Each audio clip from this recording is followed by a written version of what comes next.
Hello, thank you, welcome. Thank you for coming to this session this afternoon. The session is Improving Infrastructure, Enhancing the City, New Approaches and Technologies. So hopefully you're in the right room. We have a very complex session, a very interesting session, and a very diverse session, as you can see. I'll explain what the format is shortly, but just briefly about myself, who's speaking. My name is Dan Hill. I'm the Executive Director of Futures at the Future Cities Catapult, based in London. The Catapult is a UK government-backed urban innovation agency. I won't say much about it, but I'm happy to talk to people afterwards. But we're here to basically make 21st century cities happen in the right way, perhaps. And that's what we do. So I'll now move on to describe what the session is about. We have, like I said, a relatively complex but diverse session. We're going to have 4 people speaking, and then the rest of the group here are panelists. We'll do it in 2 halves, which I'll explain in a little while. And the first half will have 3 speakers, and then we'll do a little panel Q&A, and then we'll have another speaker, and then another panel Q&A.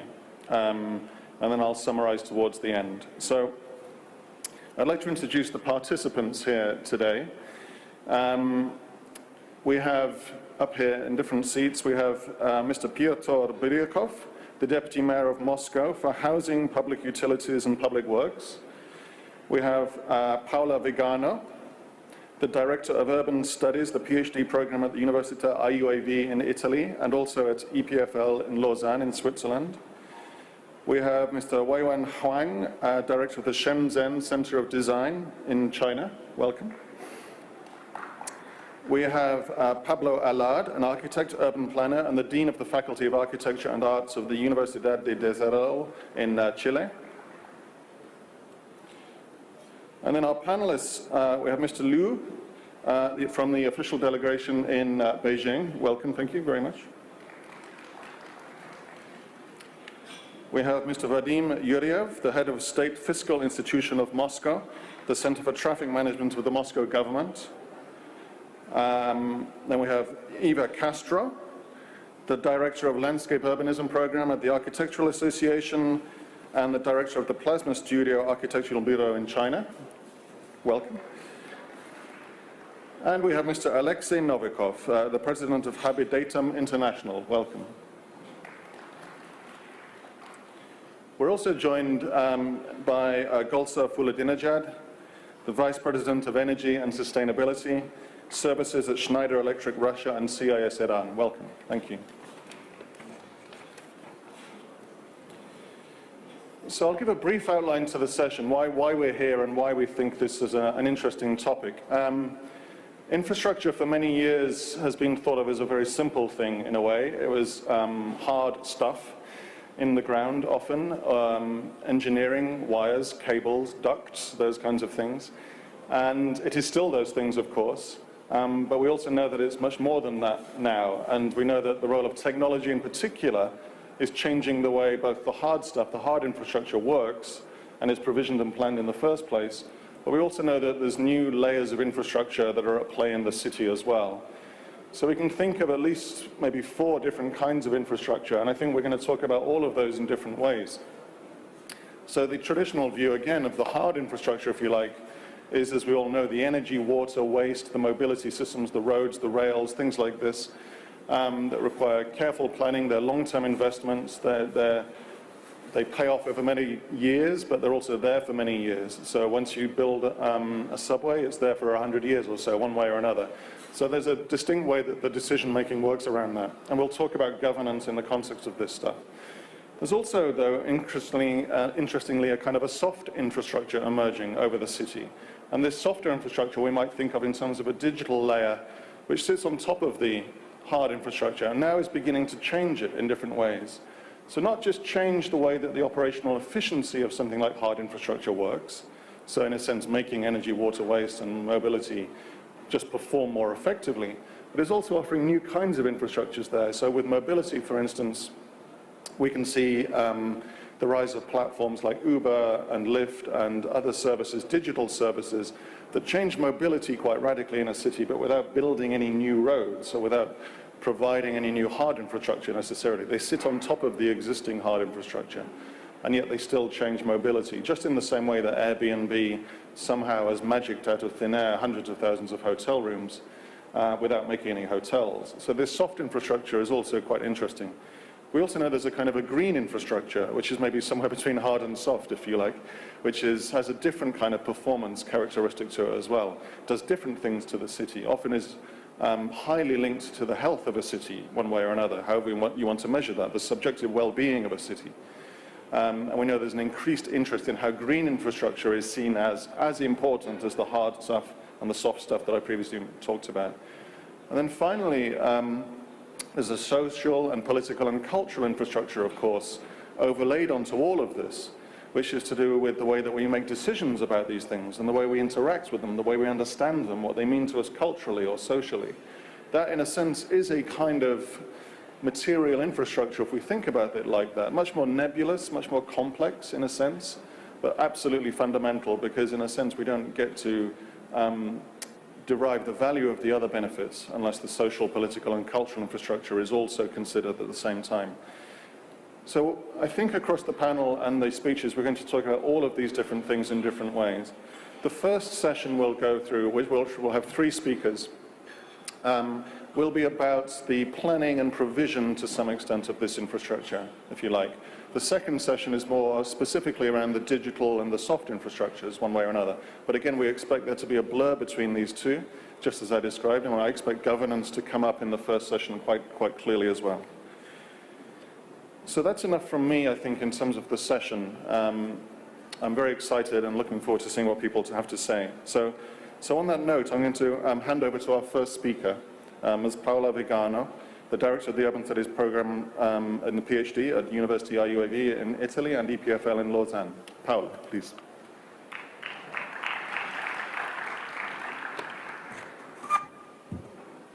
So thank you very much for this invitation, and I especially would like to thank Anastasia Ivanovna for having insisted so much to have me here.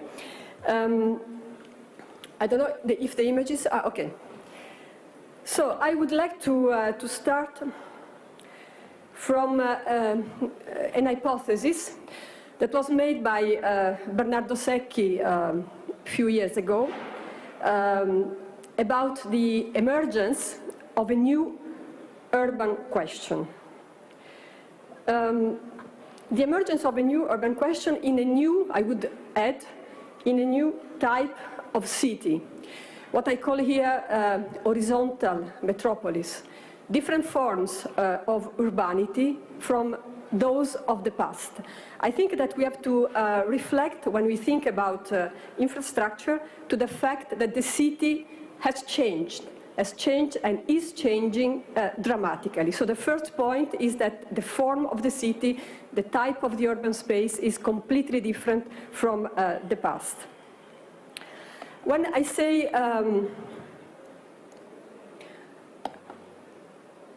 urban question, a new urban question, both terms are important. So urban, as I was saying, different forms of urbanity. There you see some of the definitions that have been used in the past or even recently to define the characters of different type of urbanity, from the diffuse city in the Italian context to the Desakota in the Asian context to megalopolis, etc. So the idea that in fact we are talking of new type of urbanities. But also question is very important. A question is an interrogation. A question is a challenge. If there is a new urban question, it's because we have to debate new themes. Which might be these new themes? But first of all, the divarication between rich and poor. The actual situation is a situation in which there is no redistribution of the wealth anymore, or much less than in the past. And of course, the Russian context is a very specific one for this problem. The second new urban question is related to mobility. So all the problems related to the mobility. Here we are talking really of problems, everyday problems for all citizens that cannot move inside the city. And the third one is the crisis, the environmental crisis, that is becoming more evident every day. So climate change, etc., resources diminishing, energy problems, etc. So these three elements might constitute a new urban question inside this new type of urbanity. It's not easy to move this. The point is that there is no outside anymore. So we have to imagine that this form of city can deal with the type of problems, the type of new infrastructure we need to cope with these problems.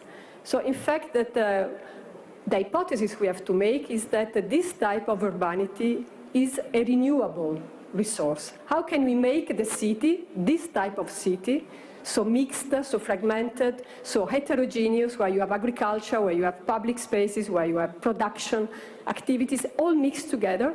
How can we make this space a renewable resource? This is the great challenge for the future.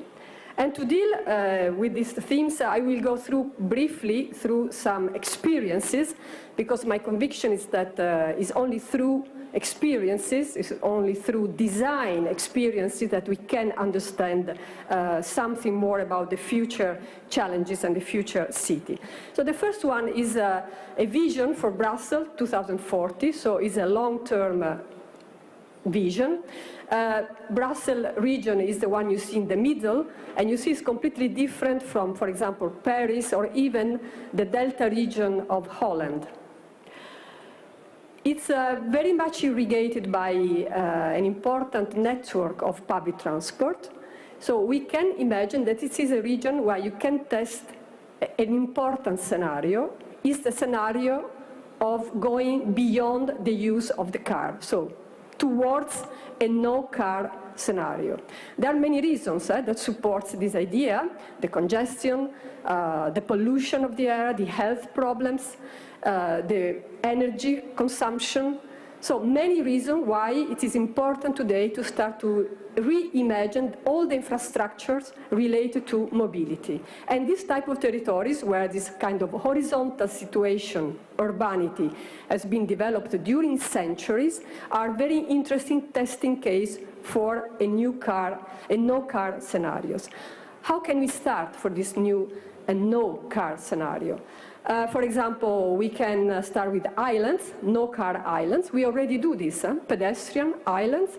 We connect them through corridors. This is very simple things and infrastructures that exist, but we have to imagine them inside a different frame, a frame in which, in fact, we go towards a less use of the car and a new reinforced use of the public transport. So here you see the different moments in which, by starting with those islands, by connecting them, enlarging them, you can imagine to go to a territory without cars. And then, if we have this territory without cars, we can regain the habitability of the public space that is today completely devoured by the presence of the car. And here you see, for example, along some important mobility axes, a redesign that diminish the presence of the impermeable areas, that rediscover the passage, for example, of a river course, and that finally also recycle existing commercial centers that can become places of mixed use for living and for commerce and centralities. So an entire new project can be the output of this reflection on the no-car space. And I think this is a very important challenge for the future, to reconnect the space of mobility to the space of relations. And here you see, for example, the idea that you have tramways running on the grass, serving the new urban agriculture, and together with the social infrastructure of schools, education, urban agriculture, and new public transport. a chain of transformation that might transform deeply our landscape. The second experience is started in Moscow 2 years ago when the reflection on the new Moscow was going on. And the idea of a civic magnificence, and the idea that the urban space is the space where a society can recognize itself, it is the expression of civic values, for us was a very strong theme inside the situation in which the idea was to rethink the development of the southwest part of Moscow as maybe a new centrality, a new equipped part of the city with important headquarters, political institutions, etc. But of course with many doubts. Is it really a new Moscow or is simply a development? I have to criticize very much the actual development, the most part of the actual development in Moscow, in which the new developments are simply parasites and they are not really producing infrastructure. But every development should produce infrastructure because we need new infrastructures. So the idea was here to start from the ecological frame, the carrying capacity of the ecological frame, and also the carrying capacity of the ecological frame in structuring this situation. So by starting by the existing water courses, by the existing forest, and to imagine that this new part of the city could develop there, and together, of course, with public transport, investing in new tramways, etc. Putting at the center a new big park, as the big parks that Moscow has a tradition for, and to refer the new institutions to this new central space, and of course the new infrastructure. The idea was to requalify the existing city, was not a new city, but to requalify the existing city, using also parts that are already inhabited, together this new idea and together a new variety of public spaces and of infrastructures. The last point, the last question is related to the social infrastructure. The new urban question is really dealing with these three themes where the environmental problem, the mobility problem and the social problem go together. So we need, of course, also to invest a lot in new social spaces. For example, this work we did in Antwerp, a city in Belgium, one of the important Flemish city, is a work starting from strategic spaces that are really bringing new social spaces, new public spaces, parks on all the abandoned railway yard, spaces that recycle existing industrial areas, and even peripheral urban spaces that can be completely reimagined with the new interventions. This is a long, I think, work we have in front of us, that is to rethink infrastructures, and to imagine that the new transformation will produce new infrastructures, civic, social infrastructure, new mobility infrastructure in the idea of going towards a no-car scenarios, and finally the environmental infrastructure that will frame completely the design of this city territory. This is a city that is together with the territory, and as I said before, there is no outside anymore. Thank you.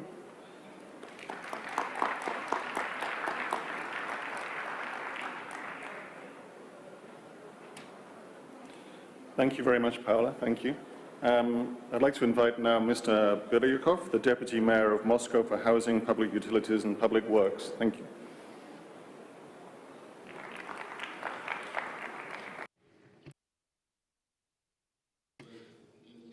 Thank you, Dan Hill.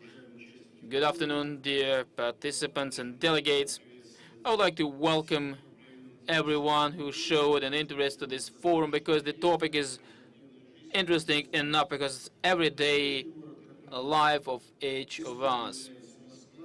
Moscow is a dynamically developing or emerging city, and should be also really comfortable to live with a developed transport infrastructure, with a communication or social infrastructure, and the streets should be really with urban amenities, and the environment should be really friendly for people, because this is something what also identifies our competitiveness in comparison to other big cities. If we want to turn Moscow into a comfortable city for Muscovites and visitors, so since 2011, the Moscow government takes significant efforts and invests significantly in dealing with this challenge. It's a really large-scale work in order to create a comfortable life in your own houses and yards, in the gardens and public gardens and squares. This should be an infrastructure for your free time and for your activity. The current Moscow government is called by Muscovites open government, so every single project is being carried out only after consultations with the citizens of particular parts of Moscow. In the city, we have the web portals, Our City, where the Muscovites can propose their ideas and the government can implement it. Our mayor's office has a council on development of social spaces, which has international architects and urbanists and also representatives of non-profit city organizations. And within the last 2 years, we implemented really large projects in city in creating social spaces. And the first task 2 years ago was to make life comfortable in your own house. So we repair the houses, the entrances, the parks, the school, public gardens and the yards in order to give the Muscovites an opportunity to spend the free time not far from their where they live, and to get all the required social and public goods. So we brought around 23,000 Moscow yards to an ideal standard, so you can also see it in the city. We created more than 10,000 of playgrounds, more than 100,000 entrances of the houses were renovated, and they are meeting the current standards of operation. Within my presentation, I will also give you some examples which will really describe what the Moscow government is doing now together with Muscovites, with the active part of population, and also with the representatives of non-profit organizations. We are doing not only horizontally, but we're also acting vertically. So we are renovating the houses, and we spend a lot of money in order to maintain the housing stock, which is owned by the citizens and the Moscow government. We are currently living in one of the most northern capitals.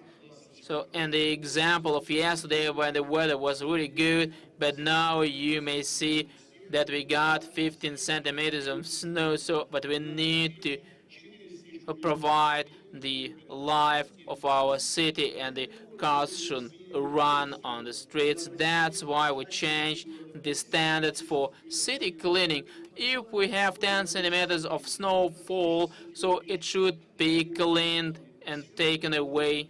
So the standard for today is 10 centimeters of snow within 3 days, each additional centimeter within the next consecutive day. That's why we purchased 15,000 items of equipment.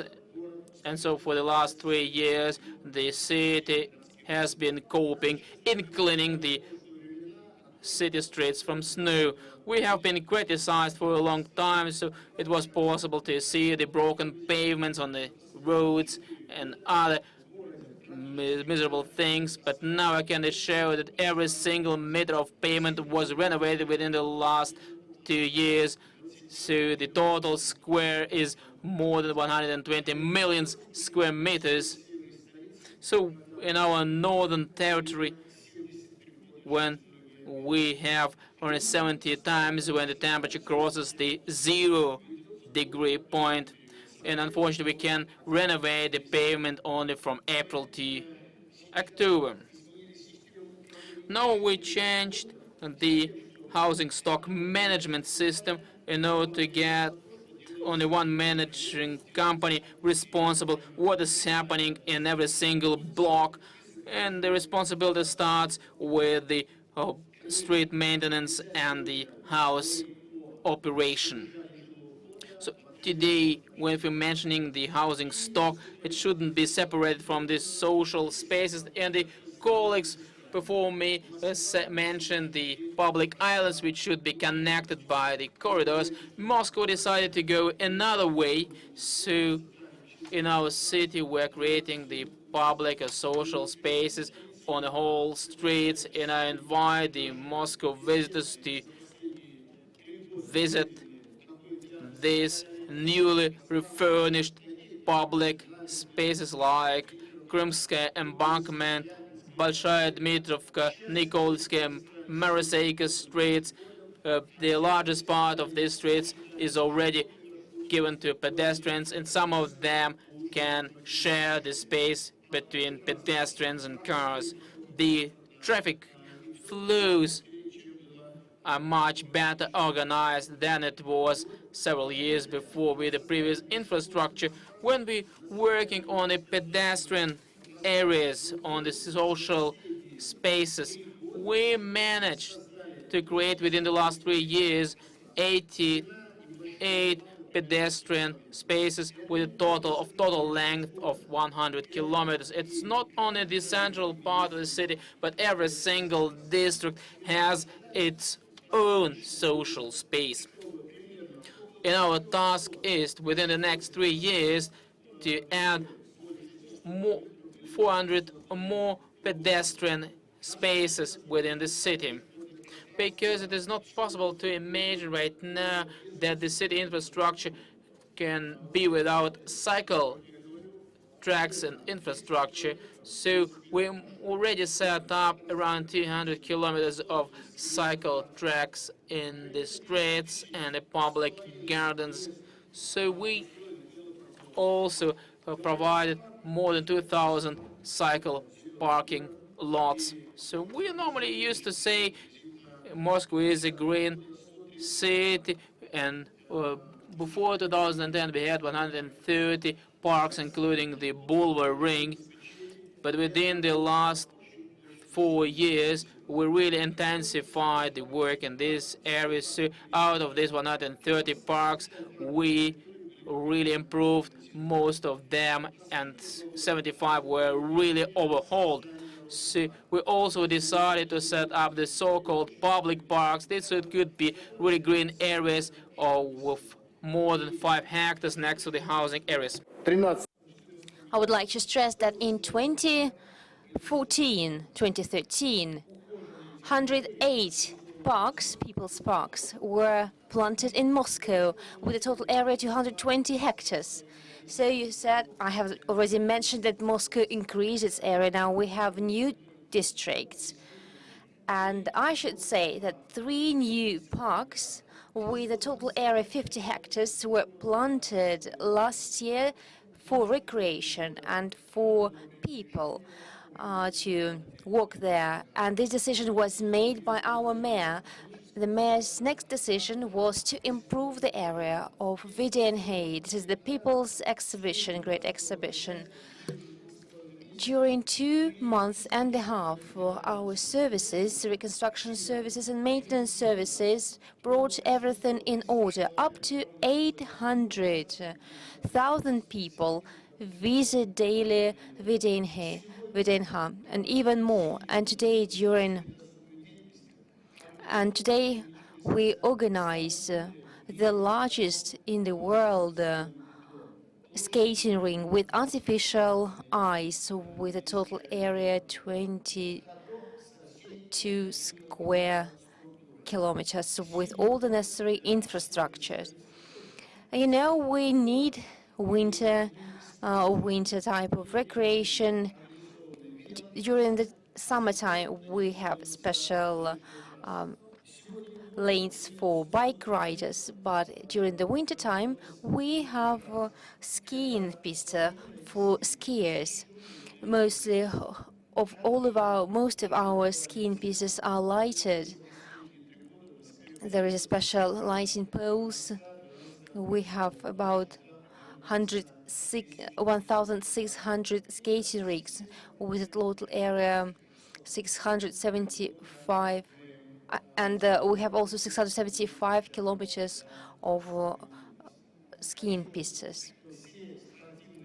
Once again, I would like to stress that all sport facilities, recreational facilities, which are either artificial or natural, have all the necessary infrastructure and necessary amenities. Those who were not in Moscow 4 years ago can see significant changes in backlighting. About 1,000 of buildings have this backlighting of the world class, and we plan till the end of 2016 to install 600 buildings, to install the backlighting on 600 buildings more. So we have also autumn-winter type of lighting, which will function from November till April. All boulevards, all the central squares and streets will have additional lighting.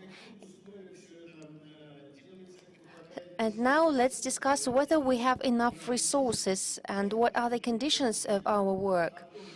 I would like to stress that Moscow has enough resources. Today we work according to the federal program. Till 2020 we are going to reduce, reduce up to 20% the energy consumption, and we already managed to save 18%.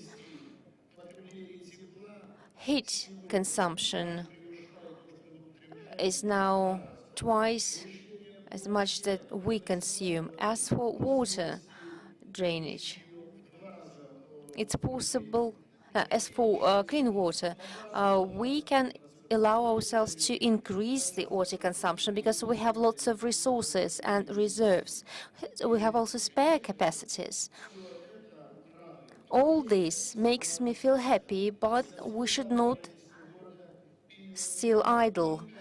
Our government decided to adopt a unique program that can be implemented only with joint cooperation of those who are sitting here, urbanists, architects, designers, and all the global community of architects. This program is called My Street. Moscow has more than 4,000 streets. We have highways, small streets, and big streets. So it was decided that every street should meet the modern requirements. And we have already several examples in the central part of the city and in some other districts of Moscow. So we are going to continue this work. And what is new street? So this is the street which is up to 18 kilometers long. Every street will have good asphalt and concrete coating, and there will be necessary lanes for bike riders. Necessary lighting will be installed, backlighting.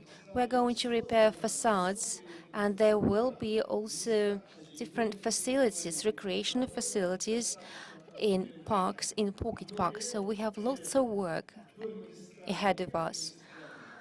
Along those roads, as you know, and under those roads, there are a lot of engineering networks, there are lots of bridges, and all this should be brought together into one architectural and design project. And we're doing that work.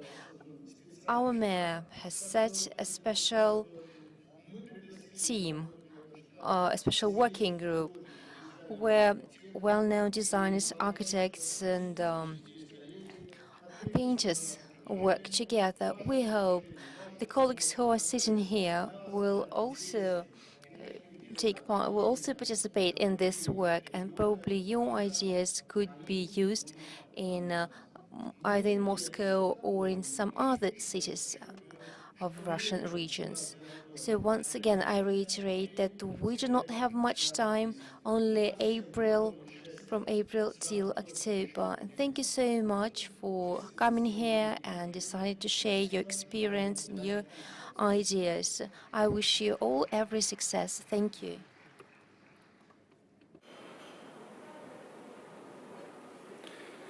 Thank you very much, Mr. Buryakov. Thank you.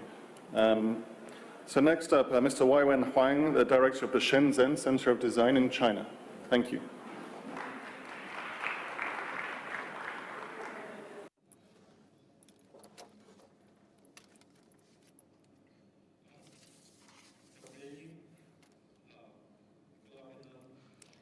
Good afternoon. In Chinese, sorry. 我演讲的题目是多地面。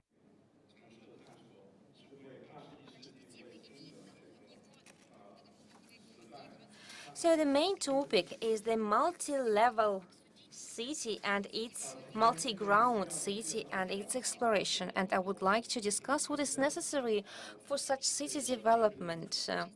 I came from Shenzhen, which is in the southern part of China. You could see the location of China on the coast of the South Chinese Sea.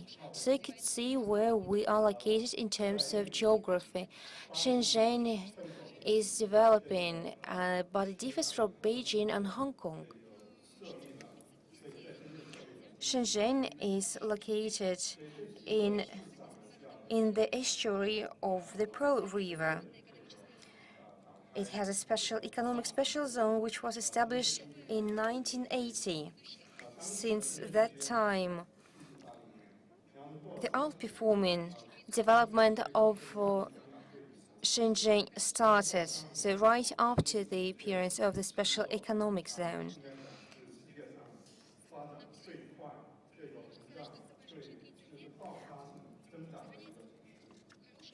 Over the last 30 years, we could see that there is a positive trend, and this is a miracle, a real economic miracle. What has happened during the last 30 years in the area where Shenzhen is located?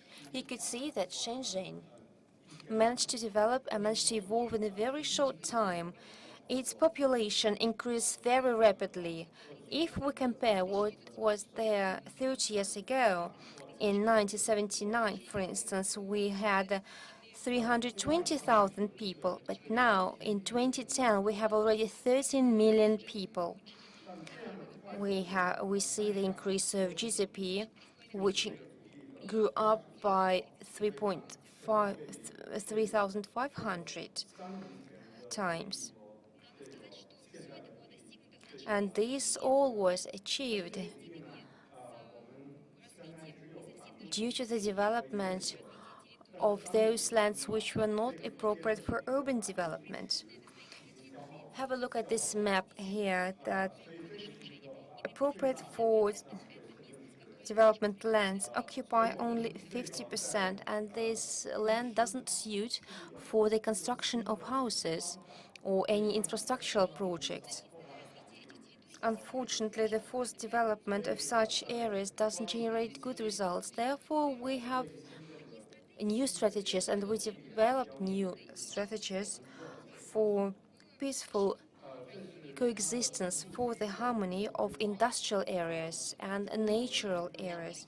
Guanmin is located in the northern western part of Shenzhen. We try to have lots of green areas there, including agricultural lands.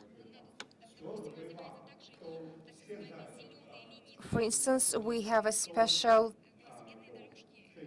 green line, green traffic areas. We have special lanes for bike riders.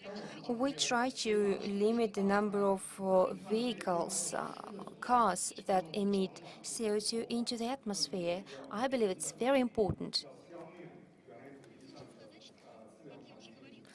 I have already mentioned that forced development of areas which are not suitable for construction resulted in the construction of buildings which were not safe enough for people to live in or to work in. Much depends on the motorways, on roads.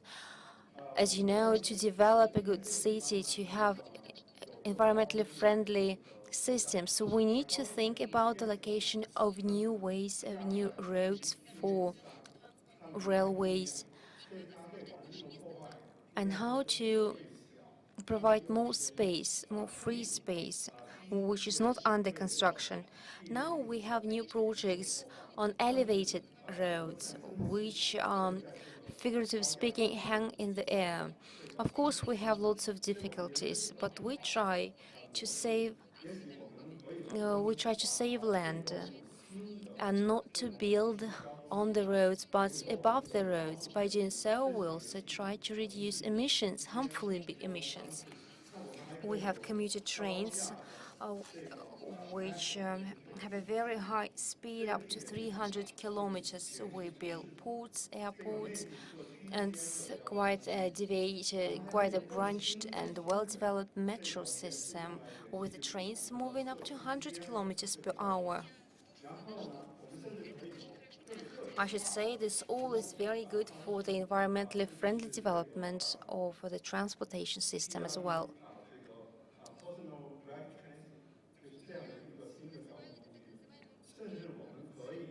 I call this, we have also the PRT. This is a cable road transit or cable community, cable road transit. And PRT includes high-speed commuter trains.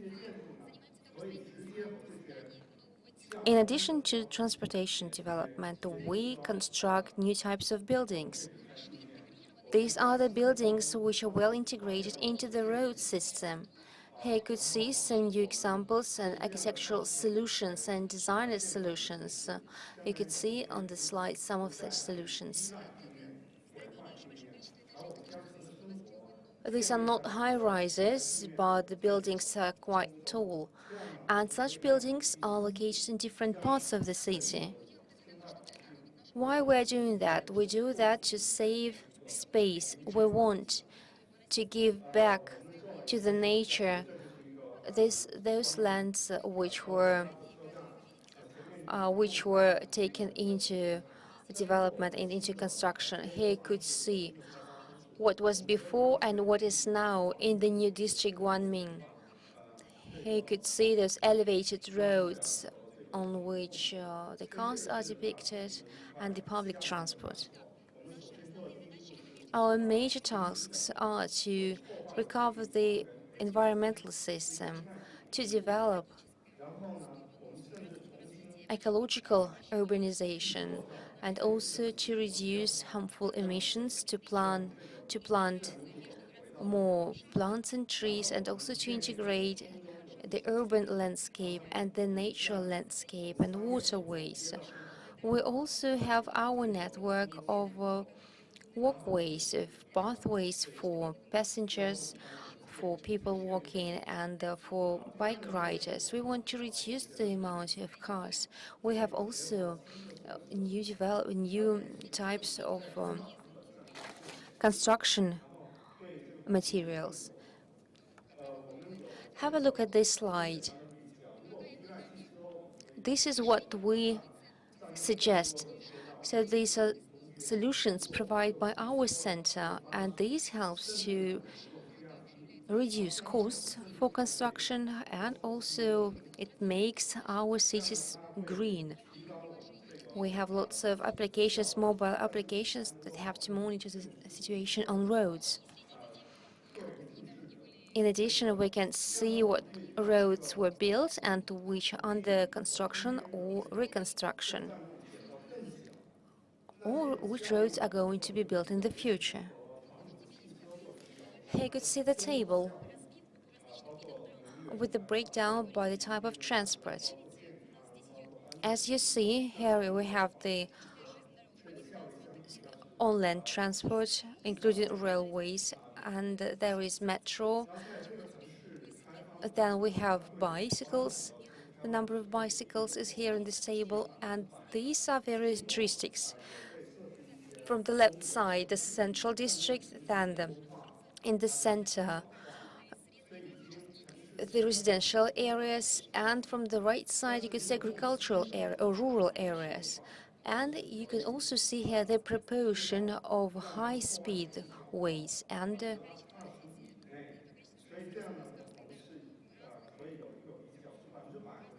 in different parts of the city, for instance, in downtown, in the residential area, and in the villages. We try to resolve different problems that we have, including new roads for pedestrians, for bike riders.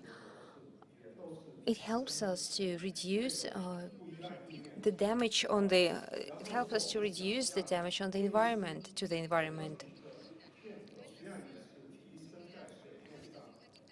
We also try to preserve our legacy and the old architectural monuments, old buildings. We want to have such an ecosystem which will integrate people,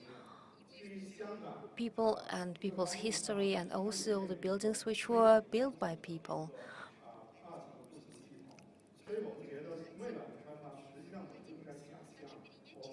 We would like to borrow Hong Kong's experience. For instance, Hong Kong, in order to save space, build buildings on special piles. And those buildings on piles are located at different levels of the city. So we decided to borrow this experience because we also have mountainous areas, and we can also build our houses on piles. We have one more challenge, which is very significant for us. Now we are mostly controlled by different cars, by machines. And we are dependent on cars. They are necessary for us.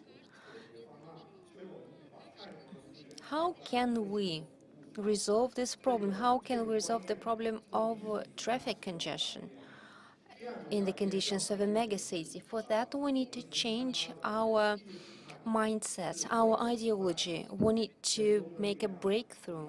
We need to move to new ways of land management and land development. We shouldn't use any more explosives and bulldozers. This is the old concept. Now we have new concepts, the concepts which are environmentally friendly. For that, we need to develop a regional plan, a development strategy, and a master plan for each of the districts. We also need regulatory statutory plans for every site. This is our vision, and this is our main objective.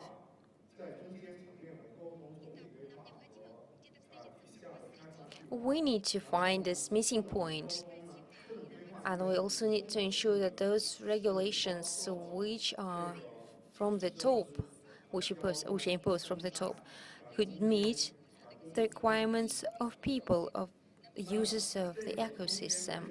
We need this way of integration, but for that we need someone to facilitate us in our work, to integrate environment, people, and all the structures that we have. At the level of local governments, we would like to suggest having special professional task groups. And those task groups could provide consultancy for city authorities. Such task groups should be headed by a specialist, by an expert, or it could be urban development engineer who will play a decisive role when trying to resolve this or that problem. I suggest you developing like human being and not to act like barbarians. We should not exploit land, but we should have integrated and friendly environment. and let's build and develop our civilization based on such things. We don't want to be barbarians. We should not act like them, but I believe we should come back to the philosophy of green trees, to the philosophy of shrubs and plants. This is good for us. Thank you.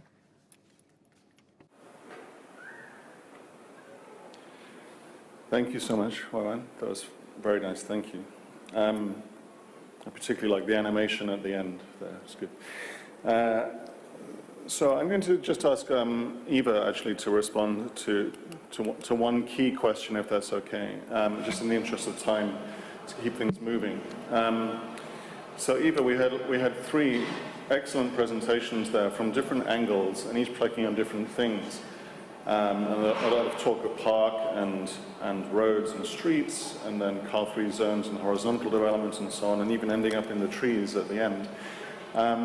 The one thing that we didn't really talk much about was the river, actually, which is often the reason that cities exist in the first place. They're often located around rivers for obvious reasons. They're, in a sense, almost the original infrastructure that cities are built around. And of course, Moscow is no different there, and the river is undergoing redevelopment here.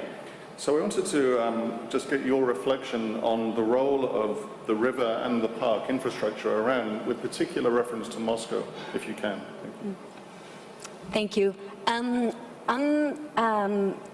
really appreciate the presentation of the three of you, and somehow from different backgrounds and different kind of also academic sort of disciplines, I found a sort of a common thread of issues. At least 3 points that I find myself of particular interest. So I'm going to try to deviate from your question about the importance of the river, which I think is quite well known. In fact, this is why so many competitions are going on to redevelop the river. And rather what I would like to bring to attention is my thoughts on the previous interventions in relationship to any kind of more universal development of the river. So the first issue that always worries me when we are talking about redevelopment of the river is that it tends to come accompanied with a lack of political responsibility. By this, what I mean is that it becomes the kind of a main pole of attraction for capital investment, for residential development, for kind of a high-end land development, and really raising the costs of the bank sites and adjacent neighborhoods. In other words, what we call gentrification. It happens adjacent to the water bodies in any city, or to beautiful parks, and so on and so forth. So I think this brings me maybe close to something that Paula mentioned about the parasites in Moscow. And it's not in Moscow, in most of the places, kind of private developers are given a free range to develop whatever they want. So I would like to bring as an example, for example, the Rias regeneration in Bilbao, where besides the first step was obviously to clean the river, and the second step was to establish lots of crossovers from one bank into another one. And then in adjacency to these pedestrian crossings and vehicular crossings, they were given small architectural projects. What is often not being discussed is that all these architectural projects have had to deal with the relationship to the crossings and with a certain development of a ground condition, and such ground condition always kind of negotiates between the public and the private, and also between the residential and the more leisure area. So they started to become kind of small nodes within the river that allow for this parasite condition in a way not to happen. So my first point would be kind of against gentrification, or avoiding gentrification at all costs. Then the second point that sort of stems from it, and also from both your presentation and the last presentation, is the issue about the multiple ground. The multiple ground is something that I find super exciting, among other things, because it is an obvious response to issues related to densification, to kind of saving the ground, to kind of fusing activities so that more areas can be given for totally public areas and leisure areas. I find it also very interesting from the morphological point of view, because in a way it implies a shift from the monofunctional modernist paradigm towards a paradigm that speaks about multiplicity. And you talk about multiple grounds or multifunctional grounds, and I would like to think about it as woven grounds. And this is kind of very close to my heart also, because I think that in the rethinking of a morphology related to the ground, there is also the possibility of starting to establish microecologies. Avoiding monofunctionality allows for flexibility of uses and for kind of a transformative sort of functions that can prove its robustness or not and give space to another one, whilst also developing sort of affiliations, new relationships among different activities which arise sort of to new forms of social interaction. So, my second point would be somehow avoiding the modernist paradigm in its kind of a monofunctionality. I think we need to look towards more multiple solutions. The third issue, and this goes back to the kind of I mean, I design parks, so probably would be highly politically incorrect to say this, but the world is kind of going crazy about parks, you know, and we justify everything because so many parks and so much green area. And in fact, the parks, if not well thought and well integrated as proper green infrastructure and integrated with blue infrastructure, they end up being a waste of public resources. So it's not that I'm against the green areas, but I think the green areas cannot be decorative or ornamental planting. It needs to be driven by an understanding of performance. And the performance, in a way, needs to be related to another infrastructure that is rather too old, which is the sewage system. The grey water which always runs hidden beneath the cities, and that I think through blue infrastructure there is a very good opportunity of starting to think about that kind of a too old system to start to be recycled and to start to see the outcomes of recycling grey water into maintaining so much green area, but also to give back to the citizens. And this is, in a way, is kind of I think I'm particularly shocked now about the news of São Paulo. São Paulo has run out of water. There are kind of images all over the internet of the main reservoirs completely kind of flushed out. And I think partly is for not having any blue infrastructure development, and now it's really a big problem to start introducing it. So I think when we think about the city, when we think about the new city, when we do so much investment into parks, we need to do it in relationship to blue infrastructure, in relationship to saving resources, maximizing the few resources that we have already left. So, so in a way, my third point would be against wasteful management. Thank you.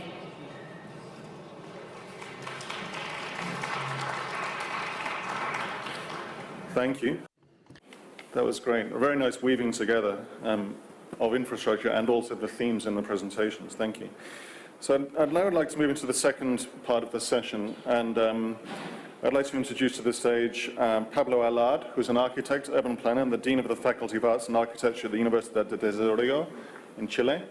The second part of this session will be moving further into these ideas of infrastructure and planning, but also introducing new technology to some extent alongside these questions of governance. Thank you. Pablo.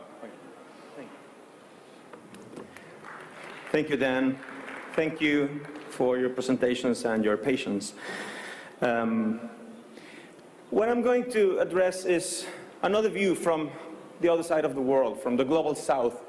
And a particular part of the global south, while most of the global south is urbanizing now, I come from Latin America, where we already urbanized. I come from a continent where about 80% of the people live already in cities, where we are moving from a context of scarcity and poverty into a broader middle class who's claiming not for basic needs, but for quality of life.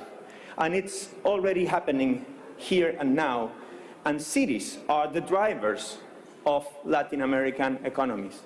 We are not growing anymore demographically, we're growing economically. This is the rate of growth of the main Latin American capitals over the last years, and you can see that some cities like Lima, Panama, or Santiago are growing beyond the 7 or 9% rate every year. McKinsey just published its ranking of the most dynamic cities on the world that are going to be around on 2025. Among the top 75, 29 are located in China. Guess why? 13 in the US, only 3 in Europe, and 8 in Latin America. Good news for you guys, you are number 4 in the ranking, global ranking. Moscow is growing. But the rest of Europe is stalling. And my capital city, Santiago, is just at the edge of that rank on number 73. But check about Rio de Janeiro, Sao Paulo, Buenos Aires, and so on. It's amazing what's going on down there. But that growth has not been equal.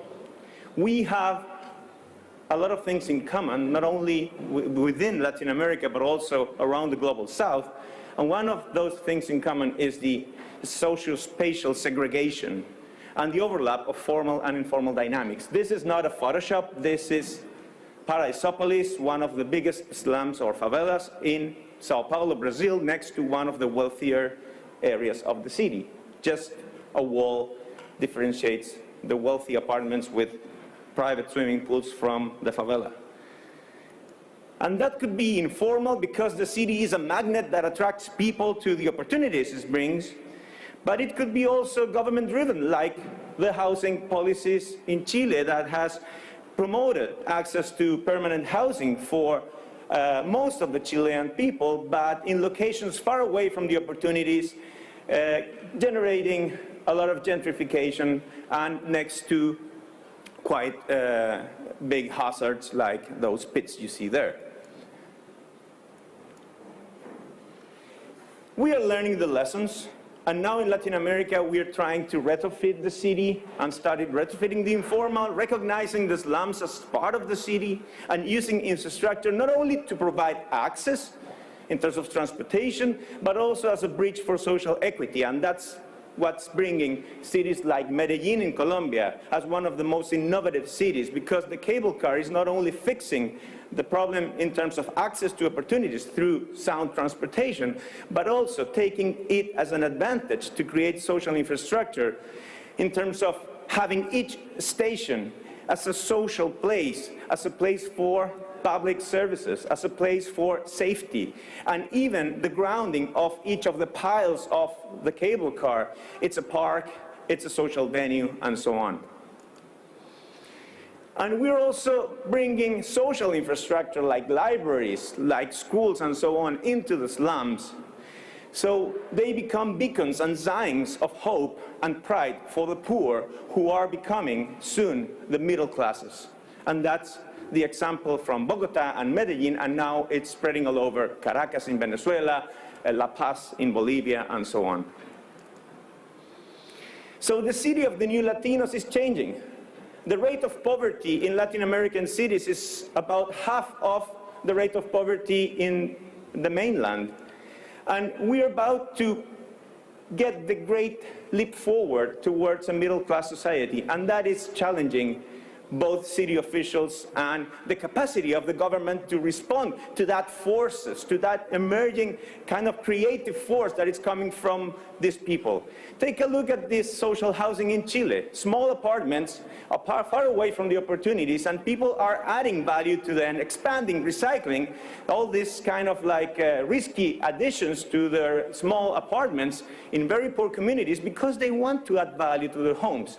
And what I found out is that this is not exclusively from Latin America. Also in Georgia, in Georgia, you have this kamikaze lodges. So this is something that here, even in Eastern Europe, you can see. And this is kind of like the force, creative force that we need to move, and how can we, from policy, get advantage of these social forces, creative forces, even though they are illegal. That's what we did in terms of housing for the poor in Chile through Elemental, my former design firm with Alejandro Aravena. We put focus in location rather than the size of the homes, and have people participating in adding value to their homes. Once they have a good location in the city, they can add value on their own. They cannot pay for a good location, but they can pay for expansions and so on. And this is something that we have been adapted into policy to accommodate and anticipate growth. This is the before to the left and the after of new houses built after the earthquake and tsunami in Constitución. You can see that instead of granting people a small low-income house, we granted them half of a middle-income house in a good location, so they started adding and expanding on their own, also kind of personalizing their houses, and through assistance and technological assistance, they can have a house that is structurally sound and complies with all the coding. And we're turning also waste into energy, as Eva said. We had a backlash in terms of sewage infrastructure, wastewater infrastructure, and stormwater infrastructure. And what we're doing is that in cities like Santiago, through private concessions, public and private partnership, we now have that about 100% of stormwater and sewage water is treated. But not only treated, but we're capturing biogas from those plants, and we are injecting that biogas through the city's network. And now about 1/5 of the families that live in Santiago get gas from the sewage treatment plants, from waste to energy. That is something that we have the opportunity to leapfrog in a certain way from underdevelopment to high-end development. And the beautiful thing is about technology. Technology is going to be the greatest equalizer. We are connected. About everyone in Chile has access to internet and smartphones. This is a map of the tweeters, 1 million tweets in Santiago in just a single day, despite wherever you are located. And the beauty of this is that now we're interacting and we're breaking barriers with the government provision of services. Our transportation system was a big failure in 2007 when it was implemented. It had very expensive technology that didn't work. It cost us about $15 billion to fix it. And that same year, Twitter went into market. And now the Twitter account from the transportation system in Santiago, it's free. It has more than 100,000 followers, and it relates to the users on a horizontal level. This person here is saying, please, Transantiago, who's the public transportation authority, do something with this bus, it's not coming to my place. And Transantiago answers her, well, that bus is not the correct one. Your bus should be this one. And she says, oh, yes, I'm already in the bus. And the transportation system says, okay, have a nice trip. And then she said, okay, but let the private provider of the service do something about it. And then the private provider of the service answers and says, okay, we're going to check what's going on the site. And just after all that conversation, her best friend comes up and says, are you okay? Is everything fine? So it's just a right on time, horizontal relation between the authority, the private provider of the public services, and the user, and it's happening now in low-income cities and towns. And just about to finish, technology will also bridge some gaps. We'll get banked without banks, the power of those without power, the willingness of Latin Americans to use smartphones to pay for any service is higher than the Russians, as MasterCard just stated in a recent study. And that will allow a lot of families who have no regular income, to have no access to banking, to really get into the formal sector. And it's happening not only in Latin America, but also in Africa. And just to finish up, we are resilient. Natural disasters are opportunities for accelerated development. And that's what we lived after the tsunami and earthquake of 2010. This is the town of Dicharo before the wave. This is after. And what we did is try to utilize infrastructure not only as a means to provide safety, but also as a means to provide social reconstruction and recovery. This is after the tsunami, and instead of building a wave breaker, we built a park, a promenade that reduces the kinetic energy of the waves so people can go back to the town. We refurbished the main boulevard as social infrastructure for the economy to boost back, and also provided design solutions for the fishermen to go back to the coves with tsunami-resilient buildings. After they evacuate, they can go back and clean their buildings and start from scratch without having to wait for about 4 years for recovery. So those are the lessons we can learn from scarcity, and that is the challenge. How to bring up institutional capacity, along with innovative design, how to foster informal creativity and bring it into formal opportunism, how to gather together public and private provision of public goods, and how to plan for resilience and sustainability, how to address the claims for social justice of this emerging middle class, and how we can share these lessons all together. Thank you very much.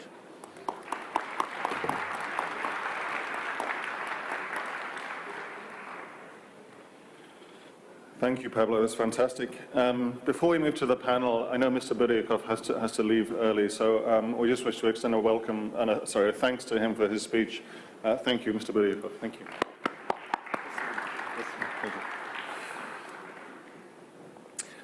So now I'd like to ask some panel members again to respond to the questions that we've been talking about. And perhaps I could start with Mr. Liu from Beijing.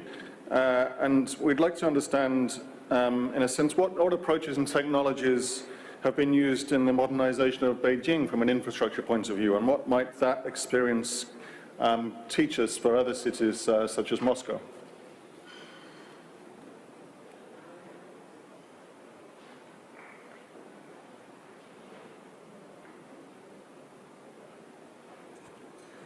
首先十分高兴能有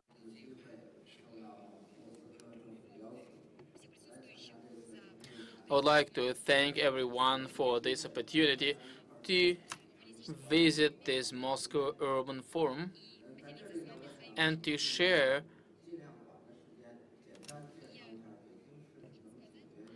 my views with you. And I'm also happy to tell you about how the Beijing was developing in the recent time. Certainly in our development, we are also facing different problems also with the public transportation challenges. And I have to tell you that the public and private transport is a problem. That's why I would like to turn people or let people use more the public transportation system instead of their own cars.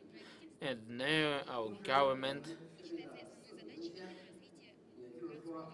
put the main goal to develop the public transportation. And I think that Beijing has a significant advantage in terms of investment distribution, in terms of setting up of a new road system, and how the land can be used and how the infrastructure can be developed and used in the future. Moreover, we're currently significantly developing our railway system.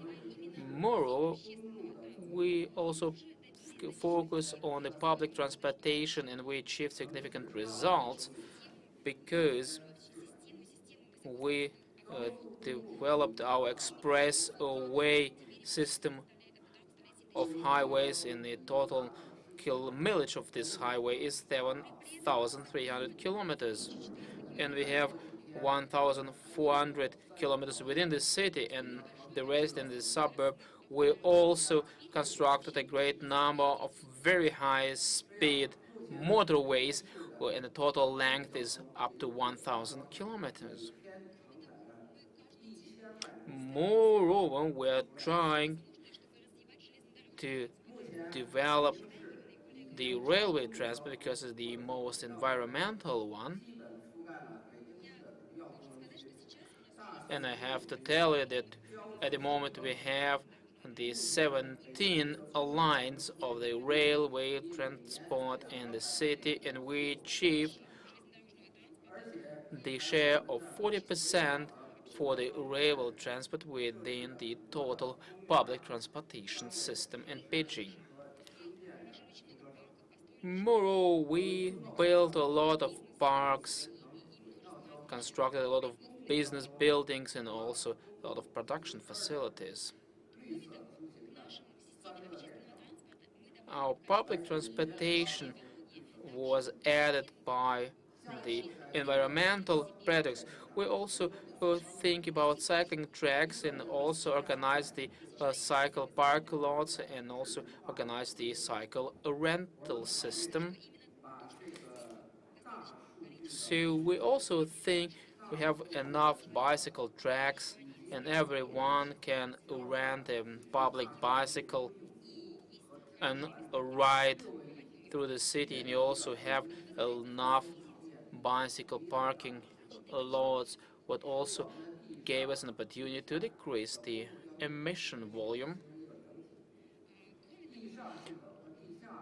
I also would like to tell you we are currently developing the Beijing tube or underground route because we would like to increase the quality of public transportation on the ground too. It should be one single integrated system of public transportation.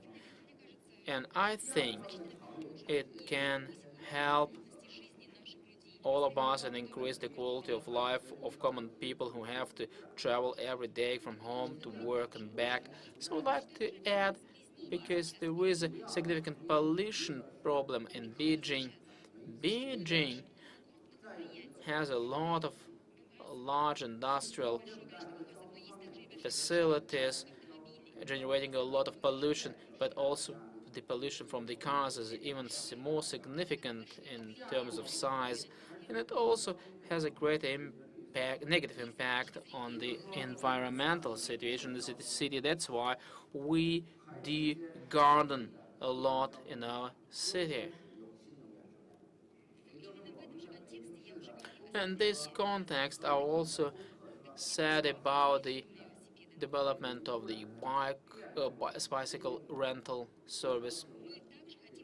Moreover, we also set up the new indicators which will allow us to reach in several years 2,000 electric vehicles running on Beijing streets. So these cars will be 100% green.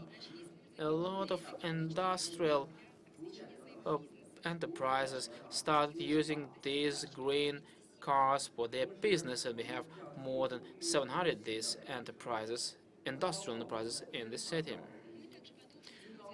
Moreover, we'll keep using the achieved results in order to use them as a base for purposes to become a greener city in the future. I think it will also help to develop not only the public transportation, but it will also accelerate the social development of the city. We already implemented a lot of projects on the federal level. We already did a lot of projects with the government, and I think it will allow us to become a large-scale big city, green big city. Thank you. Thank you to Mr. Liu, who also has to leave us. Thank you very much, Mr. Liu. So a couple more questions to the panel. Mr. Yuryev, you work in the Center for Traffic Management for the Moscow government. We've talked a lot about the hard infrastructure again. Can you tell us something about the softer stuff, as in the intelligent transport systems, and how they may change the way the city streets work? Excuse me.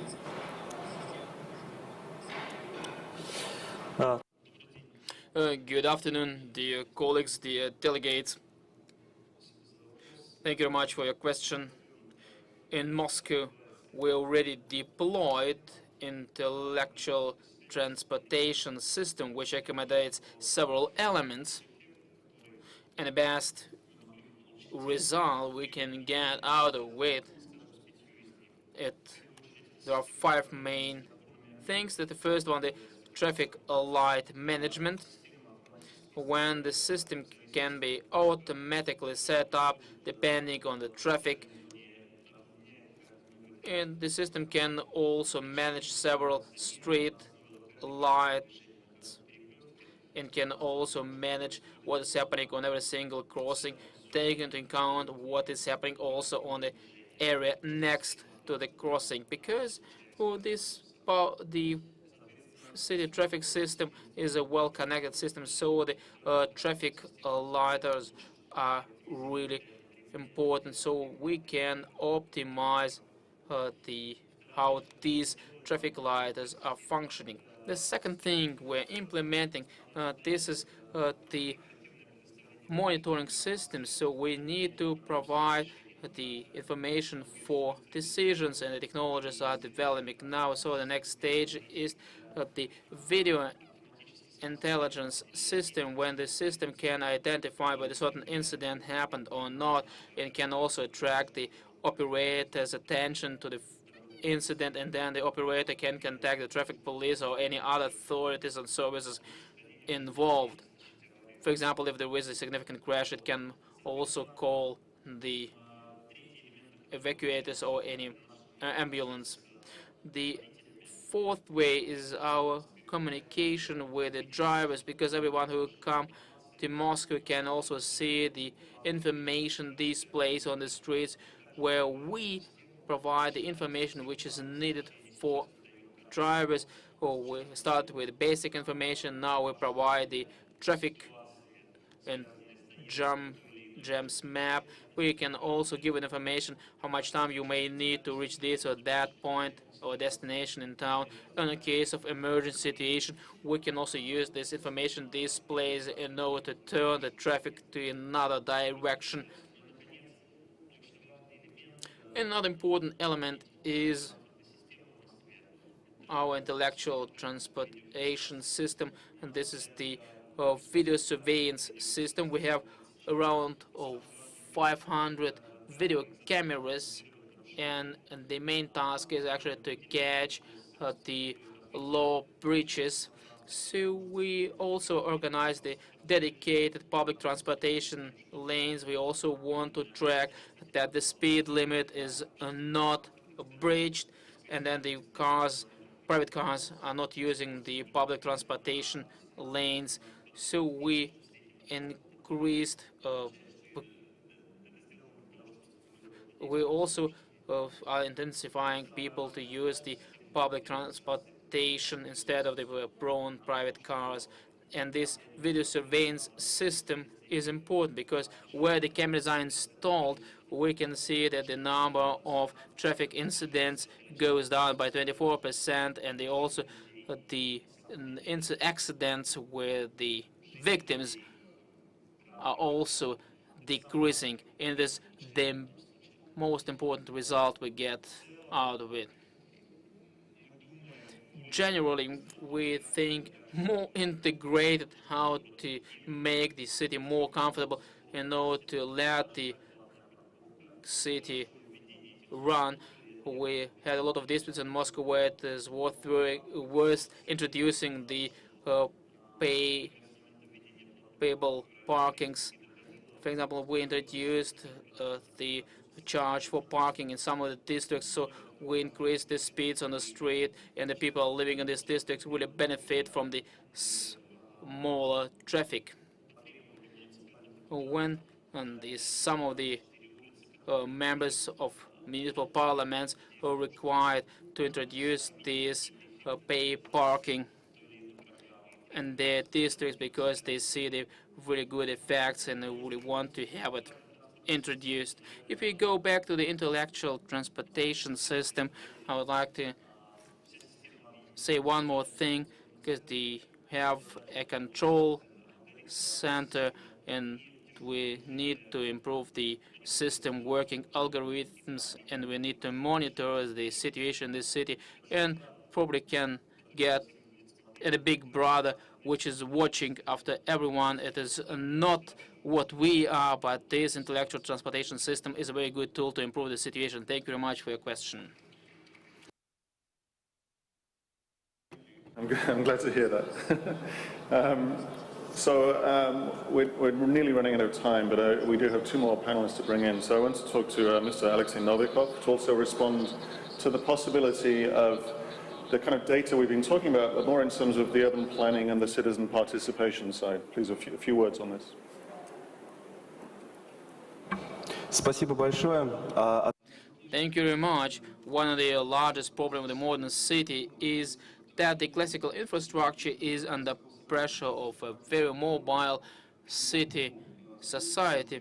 So the old type of cities are not existing. So the cities are not what they used to be in the past. Around 30% of the Russian urban citizens have enough time and money to move, so sometimes it's quite difficult to forecast how they can use the urban infrastructure. The French sociologist identified that an average European spends 35% of its life for his own. So this load on the city infrastructure will be a problem. So sometimes we have the so-called network of cities or chain of cities. For example, I talked to the Braunschweig administration. This is an association of 25 small cities, and they live in such agglomeration. They have their own planning commission, and they plan their own infrastructure. In the Eastwood district next to Moscow, we have only 25,000 people living, and more than a million people are using the infrastructure of this district every day.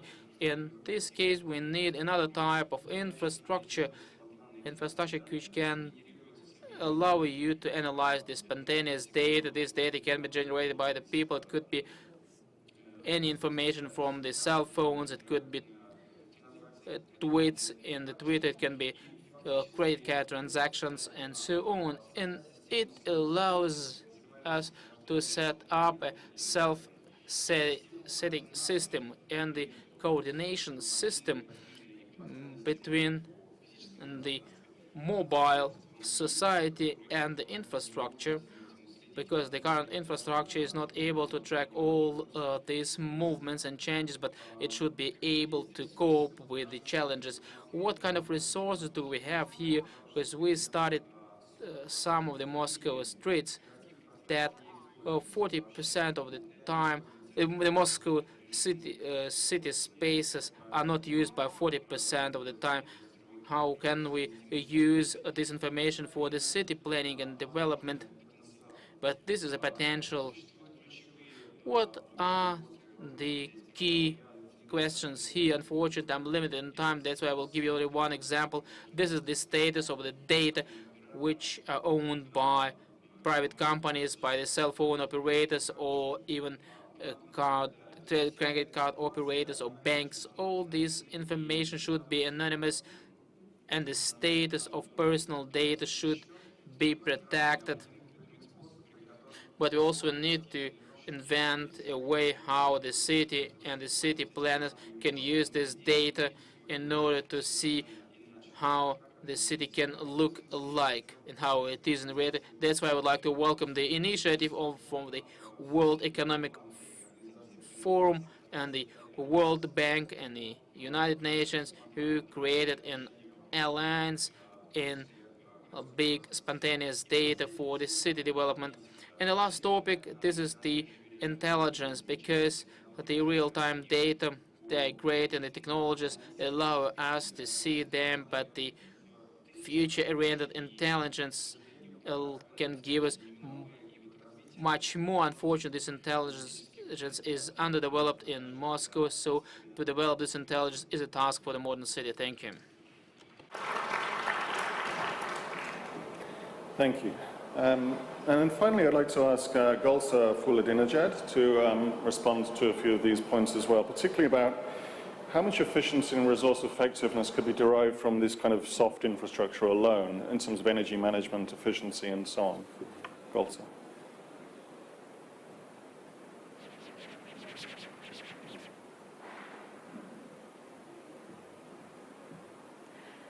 Hello and good afternoon. I know we're running out of time, so I'll be brief.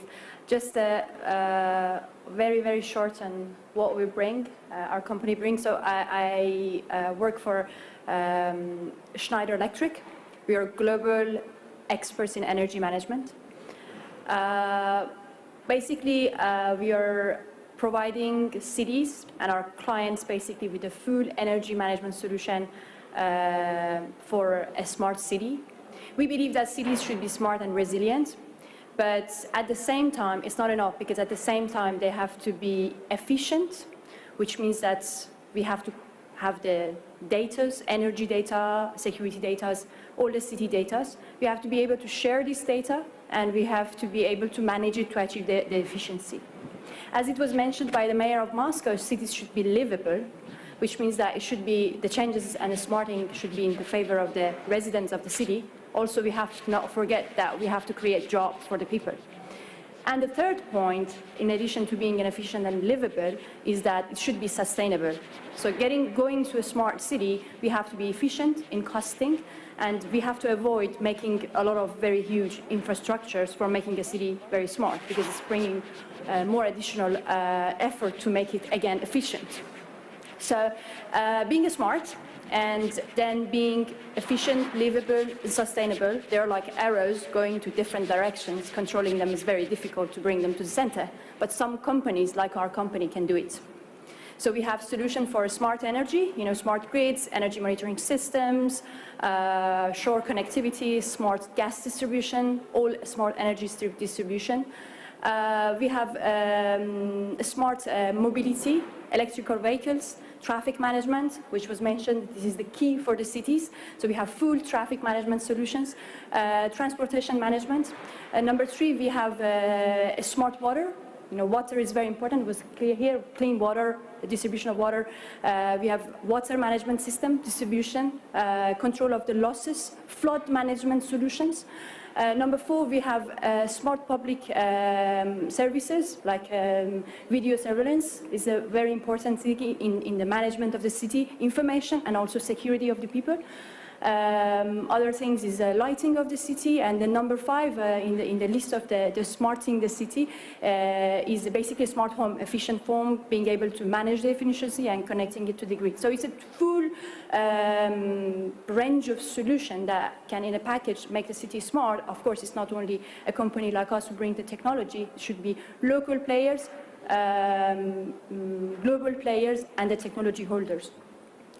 Altogether, such energy management solution, we believe only by collecting the data and managing the data and measuring the data, you will achieve a minimum level of 5% efficiency in terms of cost, in terms of energy, in terms of carbon emission, and then on different layers and different application, it can go even up to 30% of energy efficiency and cost efficiency. Starting from 5 going to 30 is a huge number when you put it in a scale of a city.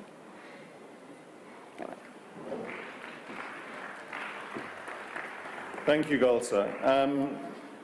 So thank you, everybody, today, and thanks for sticking around as well. I know we started late and we're running late. So I was due to do a summary. I'm going to do the world's briefest summary and maybe restrict myself to one point from everybody's talks. There were such fantastic talks. I have a full notebook of reflections, but from Paola, I really enjoyed this provocation of there's no outside anymore as the starting principle, but also that every site should produce infrastructure itself, that there's a productive effort required there.